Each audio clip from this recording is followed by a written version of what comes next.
भारत के माननीय प्रधानमंत्री श्री नरेंद्र मोदी जी, नमस्कार। मैं सूबेदार VT Nair, retired, Assam rifles ex serviceman welfare association all India का जनरल सेक्रेटरी, आपको यह वीडियो संदेश सोशल मीडिया के द्वारा भेज रहा हूं, क्योंकि पिछले 6 महीने की कोशिश के बावजूद हमें अभी तक आपका अपॉइंटमेंट नहीं मिला है। इस एसोसिएशन को बने हुए 2 साल हो चुके हैं। हमारे साथ आर्मी से रिटायर हुए 2 सीनियर ऑफिसर्स भी हैं, lieutenant general Sushil Kumar, first DGR mentor, और major general doctor VS Karnik, ex commandant 11 Assam rifles baton in chief हैं। हम आसाम राइफल्स को ड्यूल कंट्रोल से मुक्त करने की लड़ाई लड़ रहे हैं। यह 2 मंत्रालयों के अधीन है।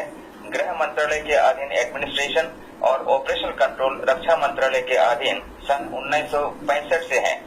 पिछले 1 साल में हम गृह और रक्षा मंत्रालयों के ज्वाइंट सेक्रेटरी और सेक्रेटरी, रक्षा मंत्री, एमओएस होम, एनएसए और आर्मी चीफ से मिल चुके हैं। पिछले 1 साल के प्रयत्न के बावजूद हमें गृह मंत्री जी का अपॉइंटमेंट अभी तक नहीं मिला है। हमने गृह मंत्रालय और रक्षा मंत्रालय के पार्लियामेंट्री स्टैंडिंग कमेटी के चेयरमैन को भी खत लिखे हैं। आसाम राइफल्स भारत की सबसे पुरानी अर्धसैनिक बल है, जिसकी स्थापना सन 1835 को हुई थी। आर्मी ऑफिसर्स इस फौज में सन 1882 से आना शुरू हुआ था। आसाम राइफल्स का नाम सन 1917 में दिया गया था, जिसका रैंक स्ट्रक्चर, ट्रेनिंग, एडमिनिस्ट्रेशन और डिसिप्लिन आर्मी की तरह है। Assam rifles north east insurgency operation के अलावा दोनों विश्व युद्ध, JNK ऑपरेशन और श्रीलंका में IPKF ऑपरेशन आर्मी के साथ मिलकर लड़ी है। आसाम राइफल्स हमेशा आर्मी के ऑपरेशनल कंट्रोल में रक्षा मंत्रालय के अधीन कार्य करता आ रहा है। आसाम राइफल्स के यूनिट स्थायी तौर पे नॉर्थ ईस्ट रीजन और इंडो म्यांमार बॉर्डर पर डिप्लॉयड है। जवान इनरोलमेंट से लेकर रिटायरमेंट तक लगभग 35 साल बिना किसी पीस एरिया पोस्टिंग के इन्हीं इलाकों में डिप्लॉयड रहते हैं, जबकि आर्मी यूनिट्स और सेंट्रल आर्म पुलिस फोर्सेस के यूनिट्स हर 3 से 5 साल के बीच फील्ड से पीस स्टेशन देश के अन्य इलाकों में रीडिप्लॉयड होते रहते हैं। ड्यूल कंट्रोल के कारण जवानों के वेलफेयर की पूरी जिम्मेवारी न तो रक्षा मंत्रालय और न ही गृह मंत्रालय लेती है, जिसके चलते आसाम राइफल्स की हालत धोबी का कुत्ता, न घर का न घाट का के बराबर है। आर्मी ऑफिसर्स के अधीन आर्मी के बराबर आर्मी के साथ मिलकर कार्य करने के बावजूद आसाम राइफल्स के जवानों को आर्मी की सुविधाएं उपलब्ध नहीं है।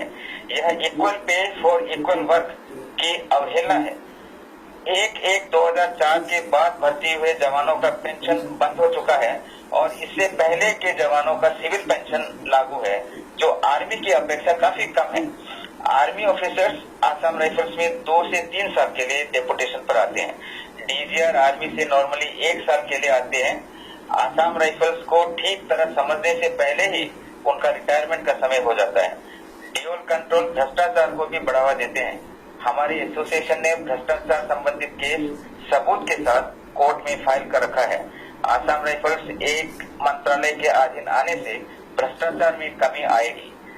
प्रधानमंत्री महोदय, आपकी सरकार द्वारा भारत के आर्थिक व्यवस्था सुधारने के लिए जो साहसिक कदम उठाए हैं, उसकी हम दिल से प्रशंसा करते हैं। आसाम राइफल्स को ड्यूल कंट्रोल से मुक्ति करना देश की सुरक्षा और अच्छी प्रशासन के लिए अनिवार्य है। इससे आसाम राइफल्स के जवानों का मनोबल भी बढ़ेगा।